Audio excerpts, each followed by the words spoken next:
Good morning, student. Today's topic is calculation of interest on capital.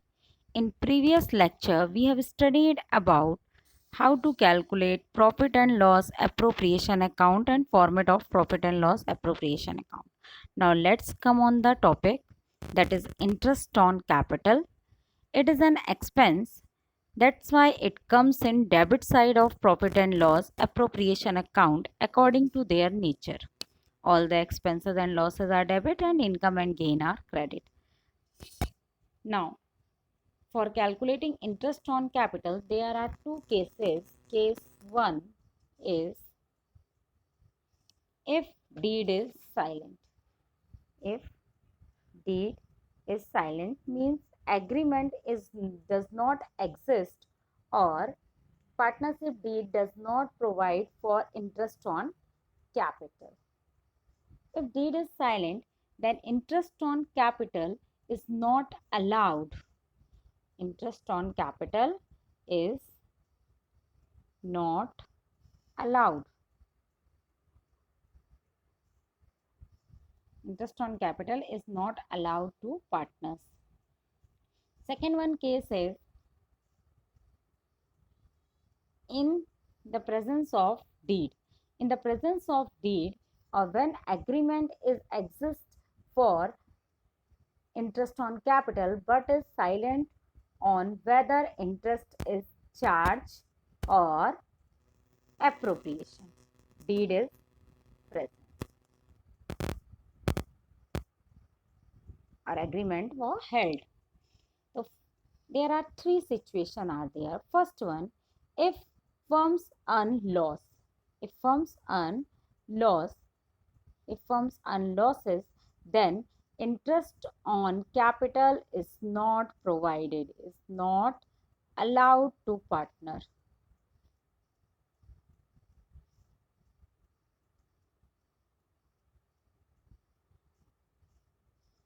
Second case, if profit before interest is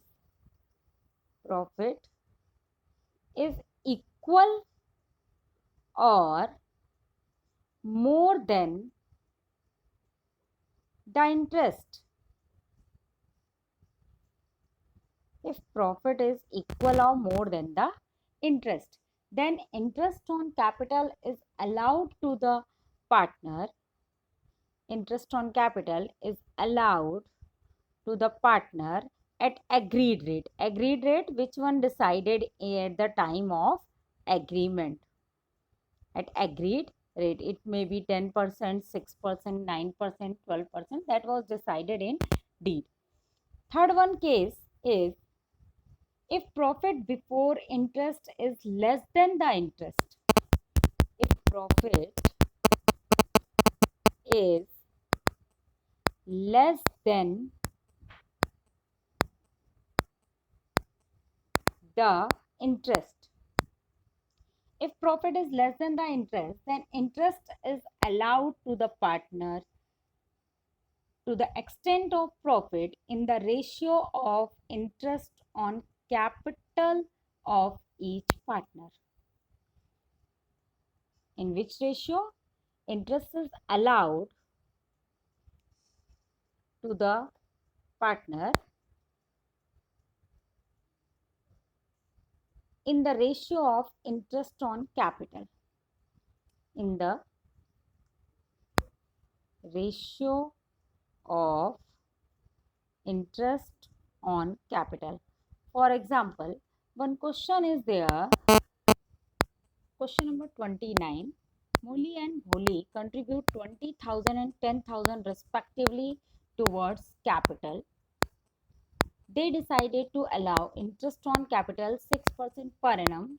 Their respective share of profit 2:3 and the net profit of the year is 1500. So distribution of profit when there is no agreement except for interest on capital.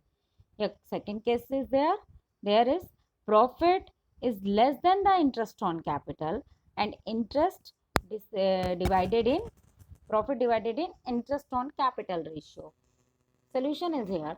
Interest on capital of Molly. Molly's capital is 20,000 and interest is 6%. That is 20,000. 6% of 20,000 is 1200.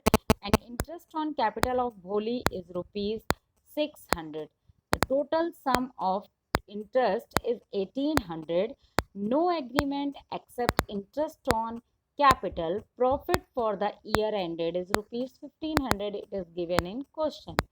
Total amount of interest on capital is 1800.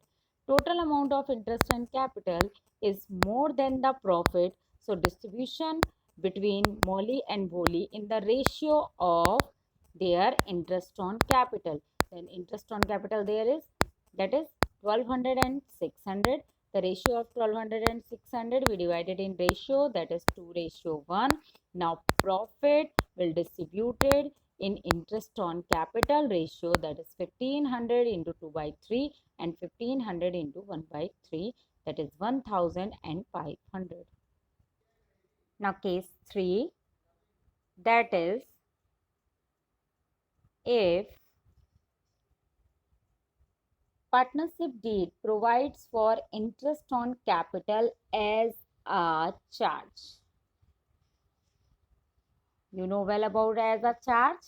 When the condition regarding as a charge, condition as a charge, then partners allowed interest on capital, it may be loss in the condition of loss or profit. Interest on capital is allowed whether the firm earned profit or has incurred loss in the condition of as a charge. That is the condition of as an appropriation of profit. For example, in previous question, one condition also here, that is second one case is when there is an agreement that the interest on capital as a charge. In so same question, there is an agreement that the interest on capital as a charge. There is a clear agreement that the interest on capital will be allowed even if the firm has incurred loss. So the amount of interest on capital is to be allowed to the partner. So net divisible loss is equal to net profit minus interest on capital. Net profit is given 1500 and sum of interest on capital is 1800. The difference between net profit and interest on capital, that is net divisible loss, rupees 300. Now 300 divided in profit sharing ratio, that is 2:3 according to question. 300 into 2/5, 300 into 3/5, that is amount is 120 and 180. Now accounting treatment of interest on capital. Accounting treatment, that is journal entry for interest on capital. How will generalize them? Interest on capital is an expense according to their nature. Interest on capital account debit to partner's capital account or current account. If capital is fluctuating, then we will written here capital account. If capital is fixed, then write here current account. Interest on capital account debit to partners capital or current account. That is for interest charged to partners. Second treatment, that is transfer entry. Interest on capital transferred to profit and loss appropriation account. Then profit and loss appropriation account debit to interest on capital account. That is transfer entry